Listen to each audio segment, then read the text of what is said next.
ಜಲಮಾಲಿನ್ಯವನ್ನು ನಿಭಾಯಿಸಲು ಸೂಚಿಸಲಾದ ಕ್ರಮಗಳು.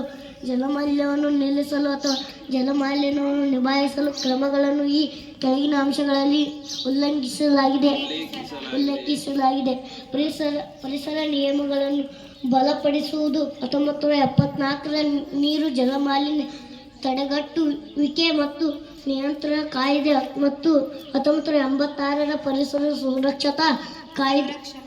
ಸಂರಕ್ಷಣಾ ಕಾಯ್ದೆಯಂತಹ ಕಾನೂನುಗಳ ಪರಿಣಾಮಕಾರಿ ಅನುಷ್ಠಾನ ಮತ್ತು ಜಾರಿ ನಿರ್ಣಯಕ್ಕಾಗಿ ಕೇಂದ್ರ ಮಾಲಿನ್ಯ ನಿಯಂತ್ರಣ ಮಂಡಳಿ ಮತ್ತು ರಾಜ್ಯ ಮಾಲಿನ್ಯ ನಿಯಂತ್ರಣ ಮಂಡಳಿ ನಂತಹ ನಿಯಂತ್ರಣ ಸಂಸ್ಥೆಗಳು ಅನುಸರಣೆಯನ್ನು ಖಚಿತಪಡಿಸಿಕೊಳ್ಳಬೇಕು ಮತ್ತು ಉಲ್ಲಂಘಿಸುವವರ ವಿರುದ್ಧ ಕ್ರಮ ತೆಗೆದುಕೊಳ್ಳಬೇಕು.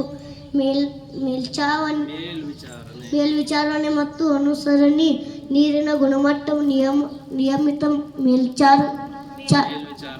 ಮೇಲ್ವಿಚಾರಣೆ ಮತ್ತು ವಿಸರ್ಜನಾ ಮಾನದಂಡಗಳ ಕಟ್ಟುನಿಟ್ಟಿನ ಅನುಸರಣೆ ಜಲಮಾಲಿನ್ಯವನ್ನು ತಡೆಗಟ್ಟಲು ಮತ್ತು ತಗ್ಗಿಸಲು ಸಹಾಯ ಮಾಡುತ್ತದೆ.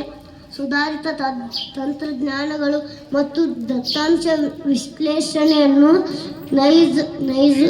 ನೈಜ ಸಮಯದ ಮೇಲ್ವಿಚಾರಣೆ ಮತ್ತು ಆರಂಭಿಕ ಮಾಲಿನ್ಯ ಮತ್ತೆ ಬಳಸಬಹುದು. ತ್ಯಾಜ್ಯ ನೀರು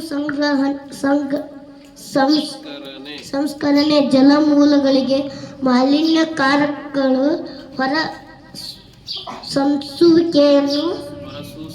ಹೊರಸೂಸುವಿಕೆಯನ್ನು ಕಡಿಮೆ ಮಾಡಲು ಆಧುನಿಕ ತ್ಯಾಜ್ಯ ನೀರು ಸಂಸ್ಕರಣಾ ಸೌಲಭ್ಯಗಳಲ್ಲಿ ಹೂಡಿಕೆ ಮಾಡುವುದು ಅತ್ಯಗತ್ಯ. ಜೈವಿಕ ತಂತ್ರಜ್ಞಾನದ ಬಳಕೆ.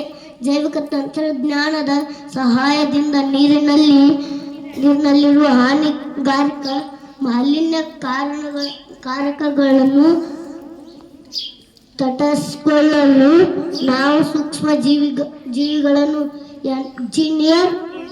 ಎಂಜಿನಿಯರ್ ಮಾಡಬಹುದು.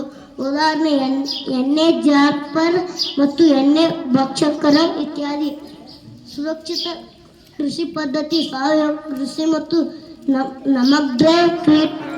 ಸಮಗ್ರ ಕೀಟ ನಿರ್ವಹಣೆ ಅಂತ ಸುಸ್ಥಿರ ಕೃಷಿ ಪದ್ಧತಿಗಳನ್ನು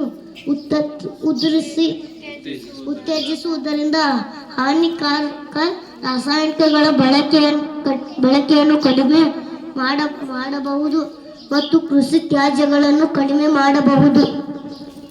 ನಿಯಂತ್ರಣ. ಕೈಗಾರಿಕಾ ಮಾಲಿನ್ಯವನ್ನು ನಿಯಂತ್ರಿಸಲು